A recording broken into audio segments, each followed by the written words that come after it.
Estás estudiando por el examen de certificación PMP, muy posiblemente veas que el tema de riesgos es uno de los temas que siempre están presentes dentro de los simuladores, por ejemplo. Y dentro de la gestión de riesgos existe un término que debemos conocer, y es justamente el dueño del riesgo.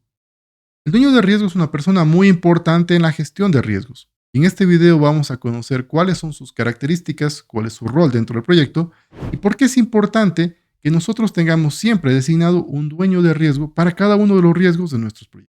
Mi nombre es Marco Calle y en este canal me dedico a hablar acerca de temas de gestión de proyectos, en especial los temas relacionados al examen de certificación CA, PM y PMP. Así que si deseas estudiar para estas certificaciones, puedes revisar marcocalle.com, donde podrás encontrar cursos, simuladores y adicionalmente podrás participar en nuestras canales de estudio. El enlace lo podrás encontrar justamente en la descripción de este video. En primer lugar, tenemos que conocer quién es el dueño del riesgo. El dueño del riesgo es una persona designada por el director del proyecto. Esta persona va a ser la encargada de revisar lo que pase con el riesgo que él es el dueño.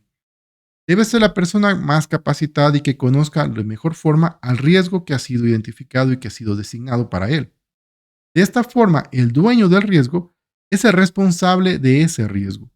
¿Qué actividades debería realizar el dueño del riesgo? El dueño del riesgo tiene que realizar 4 actividades principales.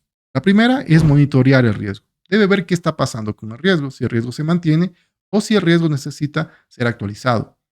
Esto lo puede hacer de manera semanal, quincenal, cual dependerá del tipo de riesgo que él sea el dueño. La segunda actividad que debe realizar el dueño del riesgo es revisar la respuesta al riesgo. Esto significa que el dueño del riesgo tiene que ver si es que la respuesta a ese riesgo que ha sido planteada se mantiene vigente a lo largo del tiempo o si es necesario actualizarla. Esto dependerá justamente de lo que suceda con el riesgo. En tercer lugar, tiene que controlar el impacto. El impacto del riesgo puede variar a lo largo del tiempo. Puede darse casos en los cuales el riesgo inicialmente era bastante pequeño, pero conforme pasaba el tiempo en el proyecto, ese riesgo se hacía cada vez más grande, el impacto iba a ser mayor. El dueño del riesgo, al realizar este monitoreo, va a darse cuenta de eso o tiene que darse cuenta de esto e ir actualizando justamente el impacto que el riesgo puede tener. Si es que este riesgo tiene un impacto mayor que el inicialmente establecido, pues se tiene que identificar. Y finalmente debe comunicar. Si el dueño del riesgo encuentra que algo dentro del plan de gestión de riesgos ha cambiado, si el riesgo se hizo más importante, si el plan de riesgos ya no tiene la misma utilidad, sino necesita ser actualizado, si el impacto es mayor dentro del riesgo, o lo que el dueño del riesgo tiene que hacer es informar. Es informar y comunicar al director del proyecto y al equipo sobre estos cambios. Este es el rol fundamental que tiene el dueño del riesgo, de revisar e informar qué sucede con los riesgos.